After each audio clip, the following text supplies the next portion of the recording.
캄보디아 정부가 중소기업의 판로 확대와 국산 제품 유통 활성화를 위해 크메르마켓 MSME 허브를 공식 개소했습니다. 정부는 메이드 인 캄보디아 정책과 연계해 내수 소비를 촉진하고 향후 수출 확대를 위한 유통 인프라 구축도 추진할 계획입니다. 캄보디아 자동차 업계는 수입 전기차가 현지 조립차보다 세제 혜택이 커 국내 자동차 제조업 경쟁력이 약화되고 있다고 지적했습니다. 업계는 세제 개편과 함께 기술 인력 양성 확대가 필요하다고 강조했으며 정부는 세액공제 등을 통해 전문 인력 육성을 추진하고 있습니다.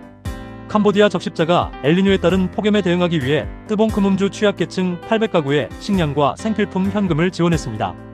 구호물자 지원과 함께 폭염 대응, 기후 적응, 임산부 영유아 건강관리 등 재난 대응 역량 강화를 위한 보건교육도 진행했습니다. 캄보디아와 베트남 기업들이 끄라제주 순을경제특구를 방문해 농산물 가공과 물류 분야의 투자 기회를 모색했습니다. 양측은 캐슈넛, 망고 가공 공장과 물류 인프라 투자 방안을 논의하며 공급망 강화와 수출 확대 협력을 추진하기로 했습니다. 김창룡 대사가 서택 캄보디아 경찰청장과 만나 온라인 스캠 단속 협력에 감사를 표하고 양국 치안 협력 강화 방안을 논의했습니다. 양측은 온라인 스캠, 불법 도박, 마약 등 초국가 범죄 대응을 위해 수사 공조와 정보 공유를 지속 확대하기로 했습니다. 올해 1월부터 5월까지 캄보디아를 방문한 외국인 관광객은 약 150만 명으로 전년 동기 대비 48% 감소한 것으로 나타났습니다. 관광업계는 국가 이미지 악화와 직항편 축소 등을 주요 원인으로 지목했으며 무비자 확대 등 관광 회복을 위한 대책 마련을 요구했습니다. 캄보디아와 하이난성은 하이난 자유무역항을 활용해 무역투자 협력 및 물류 연계를 강화해 글로벌 시장 진출을 추진하기로 했습니다. 양측은 수출 네트워크 확대와 국경 간 전자상거래, 친환경 산업 등 다양한 분야에서 경제 협력을 강화해 나가기로 했습니다. 캄보디아 정부는 청소년 갱단 단속으로 검거된 3,010명을 태국 접경 교정시설로 이송해 복역 및 재활 프로그램을 진행하고 있습니다. 정부는 군 입대나 전투 투입과는 무관하다고 밝혔으며 참호 구축, 농축산, 시설 건설 등 교정 노역에 참여할 예정입니다. 캄보디아 중앙은행의 5월 기준 순대외 자산은 약 255억 달러로 전년 대비 6.3% 증가하며 안정적인 대외 건전성을 유지한 것으로 나타났습니다. 중앙은행은 통화 기반 확대와 정부 예금 증가가 경제 회복과 재정 안정에 기여하고 있으며 대외 충격 대응 능력도 강화됐다고 평가했습니다. 캄보디아 정부는 2033년까지 물류거점 11개를 전국에 구축하고 철도, 운하공항 등 교통 인프라를 확충해 국가 물류 경쟁력을 강화할 계획입니다. 아울러 농산물 물류 효율화를 위해 화물차 최대 적재 중량을 기존 40톤에서 50톤으로 상향하기로 했습니다. 캄보디아 상무부는 FTA 포털을 통해 관세율과 원산지 규정 등 자유무역 협정 정보를 통합 제공하며 기업들의 활용을 지원하고 있습니다. 정부는 이를 통해 기업과 중소기업의 FTA 활용도를 높여 비용 절감과 해외 시장 진출, 무역 경쟁력 강화를 지원할 계획입니다. 푸놈펜시와 프랑스 개발청은 도시 인프라 협력을 확대하고 푸놈펜 북부 하수 처리장 건설을 추진하기로 했습니다.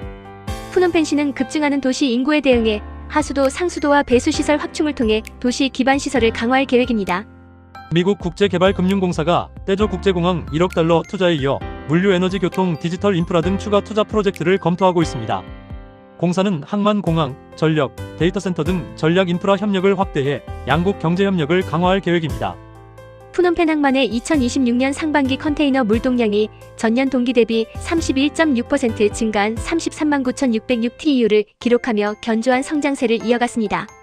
제조업 확대, 무역 증가, 항만 운영 개선이 물동량 증가를 이끌었으며 푸난 떼조 운하 개통으로 물류 허브 역할이 더욱 강화될 것으로 전망됩니다. 국제통화기금은 에너지 가격 상승과 무역 불확실성, 관광 회복 지연 등의 영향으로 캄보디아의 2026년 경제 성장률을 3.0%로 전망했습니다. IMF는 온라인 스캠에 따른 국가 이미지 악화와 부동산 금융시장 리스크를 우려하며 산업 다변화 등 구조개혁이 필요하다고 강조했습니다. 캄보디아 금광 산업이 상업 생산 이후 처음으로 금 도레바 누적 생산량 20톤을 돌파하며 국가 경제의 새로운 성장 동력으로 자리 잡고 있습니다. 광업 분야 누적 투자액은 약 28억 9천만 달러, 직접 고용의 95%는 캄보디아인이 차지했습니다. 캄보디아 상무부는 캄보디아 트레이드닷컴과 MSME 허브를 연계해 중소기업의 디지털 시장 진출을 지원할 계획입니다. 양측은 9월 열리는 디지털 무역 포럼을 통해 전자상거래 활성화와 캄보디아산 제품의 국내외 판로 확대를 추진하기로 했습니다. 캄보디아와 일본은 의회 외교를 확대해 포괄적 전략적 동반자 관계를 강화하고 정치 경제 협력을 발전시키기로 했습니다.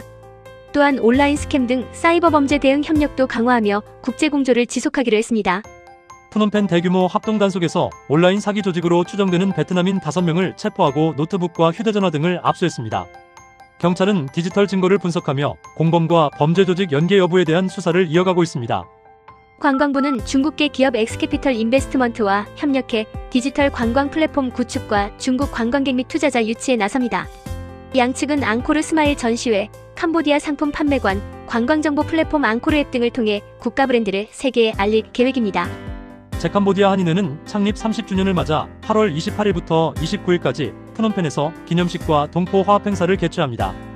이번 행사로 교민사회 신뢰 회복과 민간 교류 확대의 전환점이 될 것으로 기대됩니다. 주캄보디아 일본 대사는 일본인 관광객 유치를 위해 캄보디아의 비자 면제 제도 도입을 제안하며 관광 문화 교류 확대 의지를 밝혔습니다. 캄보디아는 직항 노선 확대, 관광 협력 MOU 체결, 팸투어 지원 등 다양한 협력을 통해 일본 관광객 유치에 나설 계획입니다. 캄보디아 정부는 전국에 야자수 100만 그루를 심는 그린 스프라우트 캠페인을 추진하며 범국민 녹색운동에 나섰습니다. 정부는 무료 묘목 보급을 통해 녹지 확대와 국가 정체성 계승, 미래 세대를 위한 환경보호 문화 확산을 추진할 계획입니다. 코이카는 캄보디아 정부 공무원 30명을 대상으로 교육개혁과 국경 물류 경쟁력 강화를 위한 한국 연수 프로그램을 운영합니다. 참가자들은 AI 활용 교육 혁신과 국경 물류 통관 역량을 배우며 인적자원 개발과 국가 경쟁력 강화에 기여할 것으로 기대됩니다. 더 많은 캄보디아 소식은 더보기 링크에 있는 캄보디아인 사이트에서 확인해주세요. 구독과 좋아요는 필수입니다.